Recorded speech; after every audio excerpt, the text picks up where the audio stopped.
Donald Trump voltou a disparar a metralhadora giratória dele, agora em direção ao BRICS.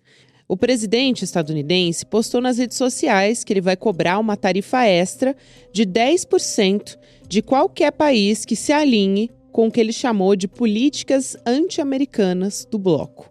Segundo ele, não vai ter exceção. O anúncio em tom de ameaça foi feito logo depois da divulgação da Declaração do Rio de Janeiro, durante a cúpula do BRICS, que defendeu um multilateralismo e uma ordem mundial mais equilibrada. Os Estados Unidos acompanham com atenção a expansão do BRICS, o esforço para reduzir a dependência do dólar e a aproximação entre os países do Oriente Médio, África e Ásia. O bloco, formado por Brasil, Rússia, Índia, China, África do Sul e mais 6 países, rebateu a ameaça do Trump. A China chamou as tarifas de inúteis como ferramenta de repressão. A Rússia disse que a cooperação do BRICS não é dirigida contra terceiros. E a África do Sul deu uma amenizada, afirmando que não é anti-americana e mantém negociações com Washington. Já a Malásia, parceira do bloco, diz que a sua política é independente e voltada para o comércio. Mas o que está em jogo nesse momento é mais do que uma disputa comercial. É uma luta pelo espaço dos emergentes numa ordem mundial em transformação. A cúpula, no Rio, deixa claro, o BRICS não é mais um coadjuvante na geopolítica global. Terça-feira, 8 de julho de 2025.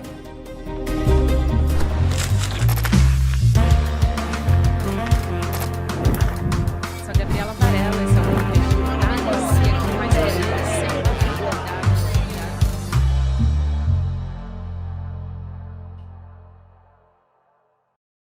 Olá, seja muito bem-vindo, seja muito bem-vinda. Eu sou a Gabriela Varela, esse é o videocast Em Detalhes que está começando. Você já sabe que aqui sempre com um convidado ou uma convidada a gente analisa uma temática ou uma notícia importante do momento.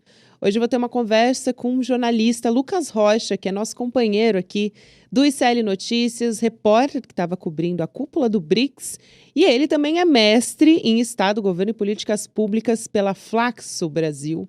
Lucas, um prazer te receber aqui mais uma vez. Você é sempre muito, muito bem-vindo, querido. Gabi, bora nessa, que essa cúpula começou morna, deu uma esquentada depois, né? E termina agora sem saber quais faíscas, como que essas faíscas vão repercutir, né? Pois é, né, Lucas? A gente teve uma declaração do Donald Trump nas redes sociais que, num primeiro momento, todo mundo achou que o presidente Lula não ia responder, ele continuou seguindo os protocolos a princípio, e depois veio uma declaração bastante certeira, né? Então, eu queria que você contasse um pouco, ainda mais você que estava lá, que estava percebendo um pouco do tom, dos ânimos, como é que as pessoas receberam isso. Então, o Donald Trump, ele foi dizer nas redes que os países que se alinharem ao BRICS, né, ao bloco, vão ser taxados em 10%, então sobretaxados. O que veio depois? Conta um pouco pra gente como é que foi. Para quem não estava lá, né, também tem esse clima de bastidor. Pois é, Gabi, eu acho que tudo começa nas declarações do BRICS, que são declarações questionando, né, como que funciona o sistema mundo hoje, ou melhor ainda, como não funciona, né, como o multilateralismo enfrenta uma grave crise, e um dos principais, né, responsáveis por essa crise é justamente Donald Trump, com seu unilateralismo, né? Esse unilateralismo, ele foi questionado pela declaração do BRICS, né, e principalmente também a questão comercial que o BRICS critica, mas critica de uma forma muito branda, né, Gabi? Quando a gente pega a declaração para ler, tem ali uma crítica à condução de forma unilateral, de tarifas e tudo mais, mas nada muito contundente, né? Nada nominal, obviamente, né?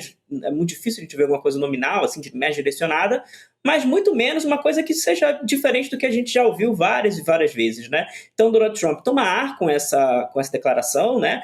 E vai reagir nas redes sociais dizendo que vai taxar quem for contra. No primeiro momento, a gente teve a China colocando panos quentes, porque a China tinha acabado de fazer um acordo com o Trump, né, para evitar a taxação. E diante dessa reação meio morna, eu acho que o Brasil também, no primeiro momento, quando o Lula faz o discurso no segundo dia de abertura, ele critica ali o negacionismo, o unilateralismo para falar de meio ambiente, né, que também é uma coisa muito comum de ter essa fala do presidente Lula. Só que parece que o Trump não fica satisfeito, que ele não conseguiu cutucar de verdade o BRICS e vai e coloca mais o dedo nessa ferida. E aí fala sobre o Bolsonaro. E aí eu acho que quando o Trump fala sobre o Bolsonaro, Gabi, que o Lula é meio que forçado a reagir, que o Lula meio que vai para cima também, revida. E aí ele dá essa declaração, primeiro ele faz uma declaração nas redes sociais e depois, durante a coletiva de imprensa, ao ser questionado pelos jornalistas, ele fala, né, que o mundo não quer ter um imperador, que o Trump não pode ficar fazendo ameaça aos outros países nas redes sociais e muito menos que ele deva se meter nas questões da justiça brasileira, né, porque esse Jair Bolsonaro, ele fala que o Bolsonaro está sendo alvo de uma caça às bruxas, né? O Trump acusa o Brasil de fazer uma caça às bruxas, e o Lula diz que não, que é a justiça brasileira que está tocando esse processo e que existe lei no Brasil, né? E que o Brasil é do povo brasileiro. Então ficou meio nesse clima, né? Aí a cúpula acaba, logo depois dessa declaração do Lula, a cúpula acaba, e a gente fica esperando o que vem depois disso, né? Porque, como eu tinha comentado no início, né? É uma cúpula do BRICS que começa num clima muito morno, sem muita expectativa de vir alguma coisa muito transformadora, principalmente porque a gente não via um grande peso dos países nesse processo, né? Do Brasil, inclusive, eu acho que o Brasil também não coloca tanto peso nessa cúpula. O Brasil está aí no meio, ano passado teve G20, no final do ano tem COP30, então parece que o BRICS ele ficou ali meio esquecido no meio do caminho, e com essas declarações do Trump, parece que tudo se reaquece, mostra que o BRICS, mesmo em um modo mais sutil de atuar, ele incomoda bastante a hegemonia dos Estados Unidos. E importante também frisar, Gabi, que essas declarações do BRICS são muito parecidas com as declarações do G20 do ano passado. Só que no G20 do ano passado ainda não tinha Trump, né? O Trump assumiu esse ano, em 2025, então as declarações sobre questionamento da ordem global que o G20 fazia no ano passado e o BRICS meio que reforça, o Trump não estava lá para fazer o chilique dele, então ele faz o chilique agora diante do BRICS, mas é um processo turbulento que a gente vai continuar acompanhando por aqui, né? É muito interessante, Lucas, você chamou atenção a alguns pontos ali vamos dizer, da reação do presidente Lula a respeito do Donald Trump, né? É muito bom porque ele dá vários recados ali quando ele está realmente respondendo à altura do Donald Trump, dizendo, olha, cada país é dono do seu nariz, cada país é soberano, então se ele acha que ele pode taxar, os países têm o direito de responder, né? A lei da reciprocidade. Dá para a gente dizer, você analisaria dessa maneira que o BRICS está se consolidando como um bloco, né, um ator geopolítico importante que tem o seu peso, vamos dizer assim, a ponto do Donald Trump se preocupar em ter que fazer uma ameaça, em ter que dar uma resposta como essa?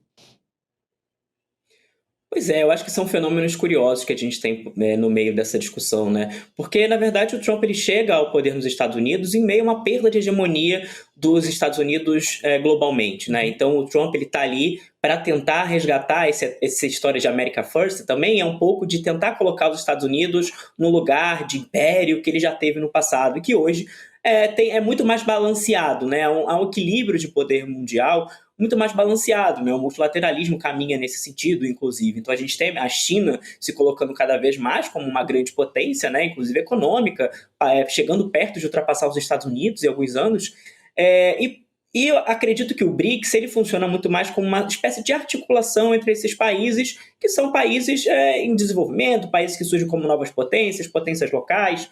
Então, acaba que o BRICS, ele, inclusive com essas expansões que ele tem feito mais recentemente, né, o BRICS começa como Brasil, Rússia, Índia, China e África do Sul, agora tem 11 países, né? Então acaba dando um outro contorno para esse grupo, né? Que não é de fato um bloco, não se consolida de fato como um bloco econômico, como um bloco militar, como nenhum tipo de bloco que a gente conhece assim, na geopolítica, mas ele é uma construção de uma articulação entre lideranças de países, principalmente do sul global, né? O BRICS é essa grande articulação do sul global para se contrapor justamente à hegemonia do norte global, e quando a gente fala de hegemonia do norte global, a gente claramente fala de Estados Unidos. Então ele tem esse ponto de partida de construção de ser uma contraposição, mas nunca foi um grande afronte aos Estados Unidos. A gente nunca viu um BRICS afrontando completamente os Estados Unidos, principalmente pelo retrospecto de alguns países mais recentemente, né? A gente tem, inclusive, a Índia como um país muito reticente em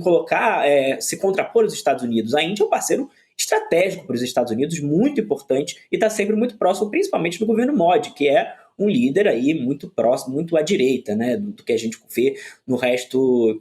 Se a gente colocasse no Brasil, o Modi estaria praticamente na extrema-direita, né, Gabi? E aí, voltando um pouco para essa documentação, vamos dizer assim, né, oficial do BRICS, essa declaração conjunta, acho que tem alguns pontos de destaque ali que vale a pena a gente trazer aqui, né? Por exemplo, tá defendendo a cúpula a reforma ampla da ONU, né, da Organização das Nações Unidas, também a adoção de 2 estados para a Palestina, um ponto que também foi muito criticado de alguma maneira, né, repudiou os ataques de Israel contra o Irã também. Então, qual vamos dizer assim, qual é o peso político dessa declaração? Se tem um peso mais simbólico do que qualquer outra coisa, ou se tem o seu impacto. Por parte do Brasil, a gente já tem uma postura, quando a gente fala, por exemplo, contra o genocídio, né, na faixa de Gaza, o presidente Lula chama com todas as letras de genocídio já faz algum tempo. Mas colocar isso numa declaração, né, de um documento oficial que é assinado pelos demais países também, então o peso, né, dessa declaração conjunta que você daria, não sei se você quer destacar outros pontos também.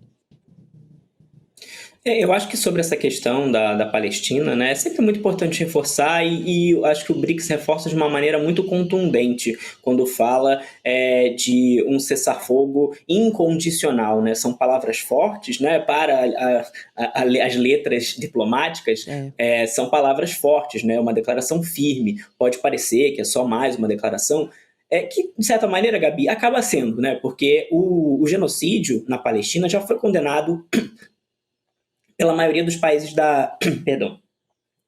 O genocídio de Israel na Palestina já foi condenado pela maioria dos países da ONU, né? Na Assembleia Geral da ONU houve uma condenação totalmente majoritária, quase unânime, só não é unânime por conta de Estados Unidos e Israel, basicamente, né? E no Conselho de Segurança, que em tese, né, teria o papel, teria a responsabilidade de frear esse conflito, teria a responsabilidade de, eventualmente, enviar forças de paz para frear esse genocídio, fica completamente incapacitado por conta do veto que os Estados Unidos têm, né? Porque os Estados Unidos são um dos 5 membros permanentes do Conselho de Segurança da ONU.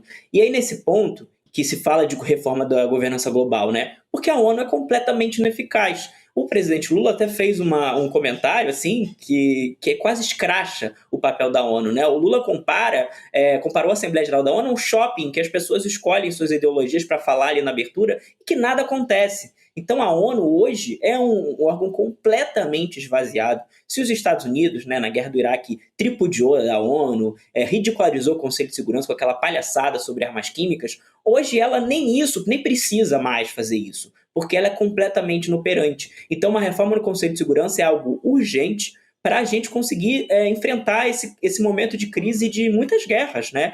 E acho que se dá um passo à frente nessa declaração quando se cobra, né, quando se fala sobre a reforma no Conselho de Segurança da ONU, porque é uma demanda muito antiga, principalmente dos países que não estão no Conselho de Segurança da ONU. Então, quando a gente tem Rússia e China chancelando esse processo, essa reforma, é um movimento importante. É um movimento importante que cabe a gente ver até onde vai. É muito difícil imaginar uma reforma do Conselho de Segurança da ONU no curto prazo, mas é uma coisa de tantos e tantos e tantos anos, né? Que o Brasil, o Itamaraty, reivindica há tantos anos, que a Índia reivindica há tantos anos, que o Japão reivindica há tantos anos, que países africanos reivindicam há tantos anos e nada acontece, nada avança. Mas é importante a gente ter essas movimentações, porque na verdade mostra que há uma disputa ali sendo articulada no contexto internacional, que a gente não sabe se vai avançar. Outro ponto que eu acho importante, Gabi, que é o que o Brasil buscou fazer nessa cúpula, é a questão ambiental, né? O Brasil tentou caminhar com o BRICS no sentido de reforçar a importância da COP30 que acontece em Belém no fim do ano. Então, a gente tem uma declaração que reforça a proposta brasileira, por exemplo, do Fundo de Florestas Tropicais, né, de buscar o financiamento, e aí a gente tem uma declaração muito contundente no sentido de que os países ricos precisam pagar o que deve para o desenvolvimento dos países em desenvolvimento e para a transição energética, para a transição verde. Se a gente quer almejam uma transição verde, os países em desenvolvimento, os países pobres, não vão ter condição por si só de conduzi-la, né? Então, houve na COP29 a aprovação de que seriam necessários 1,3 trilhão de dólares para fazer essa transição. Até o momento se garantiram só os 300 bilhões, né? O 0,3 trilhão. Falta agora o 1 trilhão. E nisso o BRICS reivindica que esse 1 trilhão seja conseguido. E iniciativas como essa, né, do Fundo de Florestas, acaba sendo uma forma de puxar da iniciativa privada para que venha de outros caminhos, né, de bancos multilaterais, para que venha de outros caminhos para fazer esse financiamento da crise do combate à crise climática. E eu acho que esse talvez seja um avanço significativo assim, da cúpula do BRICS, né? Mas é difícil avaliar, né, Gabi? Porque não se tinha muita expectativa sobre essa cúpula, na verdade é que não se tinha muita expectativa sobre essa cúpula, e ela acaba esquentando mais por conta da contraposição que o Trump faz de questões muito básicas, de questões que já estão no vocabulário desses países, que já estão no vocabulário do Sul Global há tanto tempo, né, que já está ali sendo reivindicado há tanto tempo, e ver o Sul Global reivindicar alguma demanda acaba incomodando muito o Trump, né? Afinal, ele acha que ele ainda é o grande hegemon, né? Que os Estados Unidos ainda manda no mundo. E eu acho que o BRICS ele mostra a sua importância também nesse momento, né? Quando incomoda o Trump, também acaba mostrando que o BRICS realmente é algo importante de existir, é algo importante de estar pautando os debates internacionais, ainda que a gente não saiba para onde eles vão caminhar, né? Exato, acho que você levantou outros pontos que são importantíssimos, que foram abordados, até uma mudança na característica de como o presidente Lula fala sobre esse assunto, né? Ou seja, uma pressão internacional que tem funcionado, né? Cobrando esse financiamento climático para a transição energética, o que é também um contrassenso se levar em consideração, né? Como é que o próprio governo Lula e a Petrobras têm tratado e tem falado sobre o futuro dos combustíveis fósseis, né? Porque a verdade ali é que os investimentos em energia renovável são quase nulos atualmente, né? A gente está falando, a Petrobras continua recebendo incentivo para explorar combustíveis fósseis. A realidade hoje é essa, né? Continua explorando, continua produzindo índices, enfim, que pioram muito, que deixam mais grave essas condições climáticas. Agora, tem um outro ponto que acho que vale a pena ressaltar aqui, para além da desdolarização também, que você já falou um pouco, Lucas, que é a ausência física do Vladimir Putin, que realmente já não era esperado por conta da condenação no Tribunal Penal Internacional. Então, o Brasil faz parte, né, dos países signatários e que,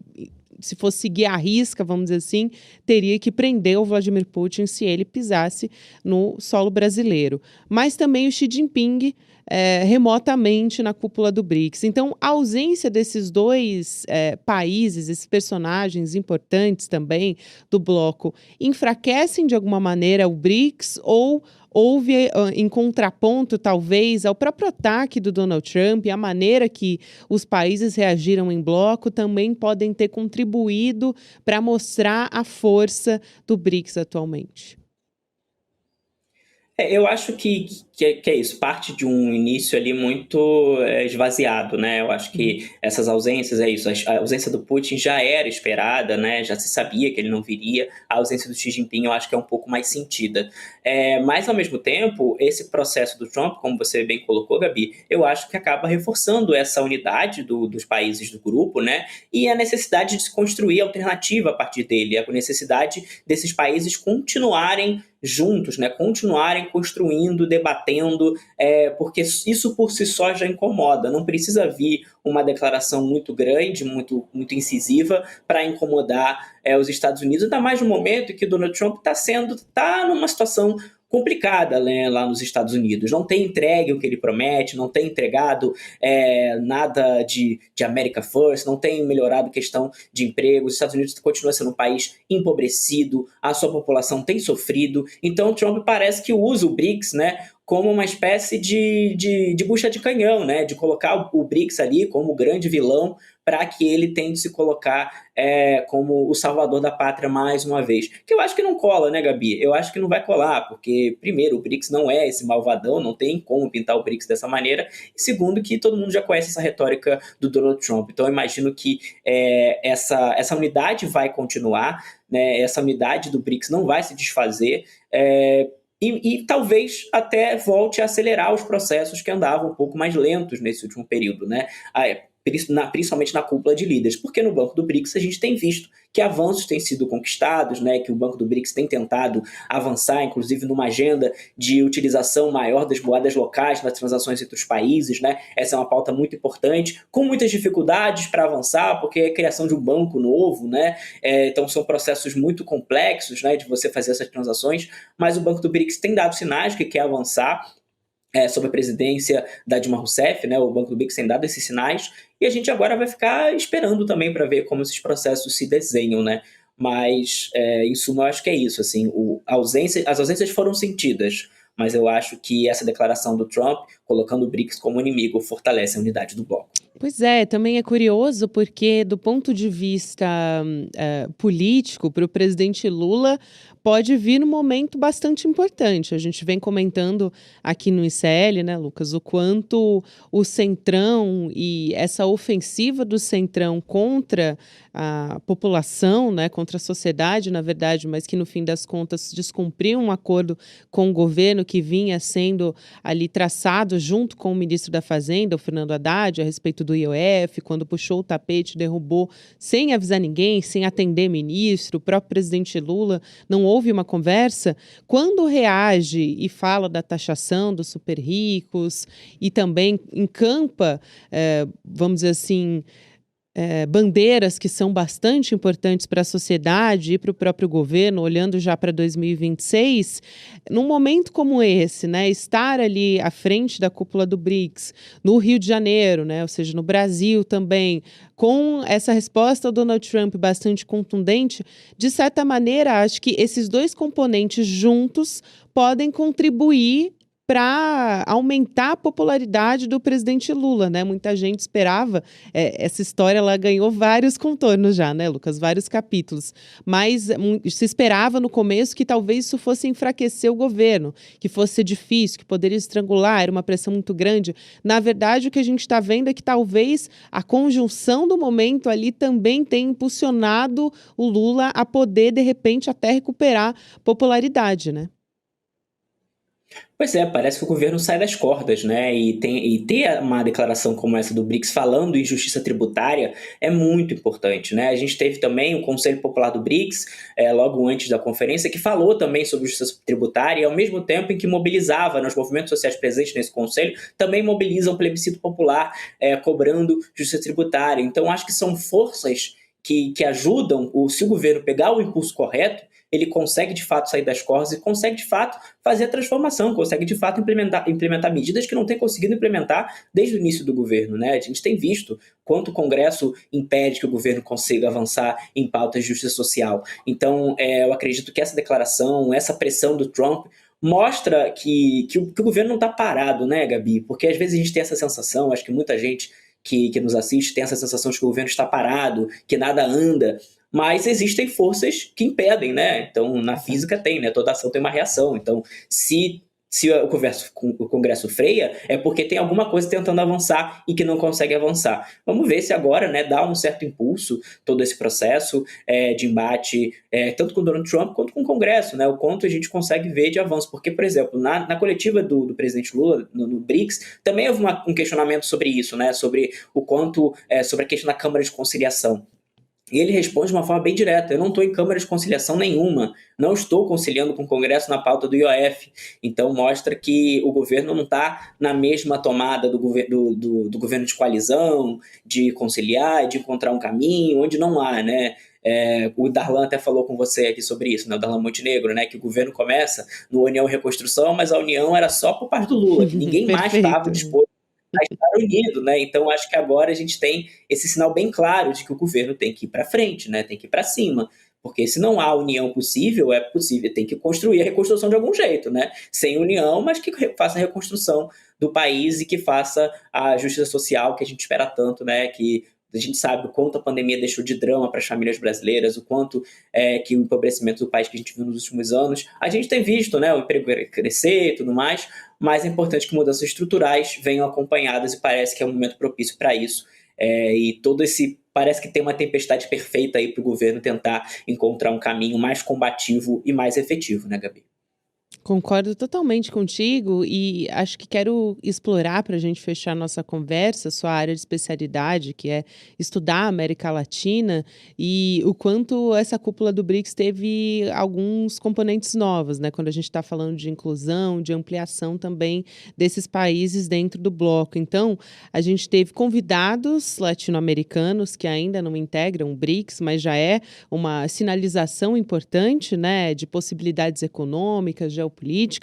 Também a gente teve a Venezuela não participando, que foi um ponto ali que gerou muita polêmica quando estava sendo discutido, né, o país sendo excluído desse encontro. E, por fim, também a entrada oficial de Cuba no BRICS, né, com uma oportunidade até de recuperação do país, né, talvez assim, para minimamente tentar enfrentar o bloqueio que tem sido imposto pelos Estados Unidos. Então, a importância dessas movimentações desses países, Lucas, essa é a sua área de especialidade e acho que para a gente fechar a nossa conversa, eu quero muito te ouvir falar a respeito disso. O BRICS reivindica, né, de certa maneira, o presidente Lula falou sobre isso, que é que é filho, né, de alguma maneira, do movimento dos países não alinhados, né, que o movimento dos países não alinhados é aquele que se coloca ali durante a Guerra Fria para tentar construir a alternativa do terceiro mundo, né, que o terceiro mundo se colocasse para o mundo de outra maneira e que reivindicasse o seu lugar. Então, acho que nada mais terceiro mundo que a América Latina, né, Gabi? Tão perto dos Estados Unidos e tão longe de Deus, né, fala muito isso para o México, mas eu acho que a região como um todo vive sobre a águia voraz dos Estados Unidos, nos olhando, né? Então a gente tem essa entrada de Cuba, tem a entrada da Bolívia também, como país convidado, né? São os países que não são os membros efetivos, mas estão ali entre as delegações que constam como BRICS. É fundamental que o BRICS seja também a voz dos países da América Latina, né? É fundamental que os povos da América Latina se vejam representados nesse grande movimento, nessa grande articulação do Sul global, porque é isso, a América Latina vive sobre essa grande marca, né, de não ter espaço, não ter voz, e muitas vezes os Estados Unidos acharem que a hegemonia deles recai totalmente sobre a América Latina. A gente viu isso no passado recente de ditaduras e tudo mais, mas agora, nesse novo momento, que os países latino-americanos buscam a sua voz, alçam suas vozes, que o BRICS possa ser também esse espaço de reivindicação, que possa ser esse espaço de construção, né? Que eu acho que é uma coisa muito importante quando a gente olha os países que compõem o BRICS, quando a gente olha para a necessidade dessa reformulação do sistema de governança global, que esse seja uma reforma uma reforma do sistema de governança global em que inclua os países da América Latina e que garanta a voz. Inclusive, a Argentina ia entrar no BRICS e a Argentina não quis, porque o Milei assumiu, né? Então teria mais espaço ainda, ia ter mais um latino-americano como membro efetivo do BRICS, né? Como os que são 11 países membros, seriam 12 países membros, porque teria a Argentina, mas Javier Milei, como vive ali amarrado de paixões por Donald Trump, achou melhor não entrar no BRICS e deixando aí esse vácuo que é triste, né? É triste a gente ver um país recusar esse movimento de não alinhamento, recusar essa busca por alçar sua voz, por hegemonia. Na verdade, a Argentina, quando não entra no BRICS, ela nega o seu direito à voz no mundo, né? Mostra que não precisa falar ali porque os Estados Unidos já fala por ele. Então, que pós-Milei, se houvesse pós-Milei em breve, que a gente não possa, inclusive, voltar a ser parte do BRICS, se tornar de fato parte do BRICS, né, Gabi?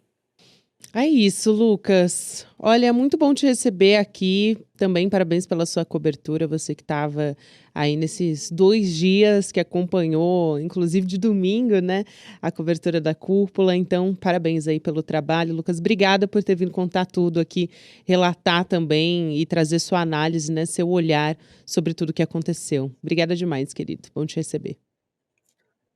Valeu, Gabi. Até a próxima. Até mais. Tem um recado importante para você também, porque a gente tem falado muito aqui no ICL sobre tarifar os super ricos, né? Para você ter uma ideia, a gente pegou aqui Alguns dados a nossa equipe levantou. 1% dos mais ricos do Brasil tem isenções tributárias que somam mais de 500 bilhões de reais ao ano. 1% dos mais ricos do Brasil tem o dobro da riqueza dos outros 99% somados, né? E a gente está falando dos 99%, somos nós. São os trabalhadores, as trabalhadoras, diz respeito a todos nós, todo mundo que não faz parte desse 1%, que não é bilionário e que não tem essa grande fortuna, que concentra esse dinheiro. Então, está na hora da gente se unir para denunciar o que está acontecendo. Você pode acessar 99%.com.br, assinar, compartilhar, participar. A gente está organizando aqui no ICL um abaixo-assinado, mas não é um movimento do ICL, é um movimento da sociedade. A gente quer encaminhar esse manifesto para o presidente da República para exigir o fim dos supersalários, o pagamento justo, né, de uma parcela justa dessas pessoas, desses privilegiados de 1% da nossa população. Então, vem com a gente e vem fazer parte desse movimento, dessa pressão que já passou da hora de acontecer. Agora você fica na sequência com o Mercado Investimentos, na sequência tem o Rolê ICL e você pode ouvir Em Detalhes todos os dias, de segunda a sexta-feira, nas plataformas de áudio. Até amanhã, a gente vai estar de volta. Dia 27 de julho, eu vou anunciar para vocês o novo e revolucionário capítulo do ICL. As universidades vão entrar em pânico. As empresas de streaming vão perder o sono. As empresas de educação não vão saber o que fazer. E o povo brasileiro vai celebrar de alegria, porque vem aí o projeto mais revolucionário que já foi apresentado até hoje no campo da educação, jornalismo e entretenimento. Vocês não podem perder esse anúncio. Você e sua família vão poder eternamente fazer parte desse novo ICL. O ICL está em todo lugar, na palma da sua mão, na TV da sua casa e até nos seus ouvidos. Para ir além da manchete e mergulhar com apuração e contexto de verdade, acesse iclnoticias.com.br. Siga o ICL, compartilha e vem com a gente. Informação para quem pensa.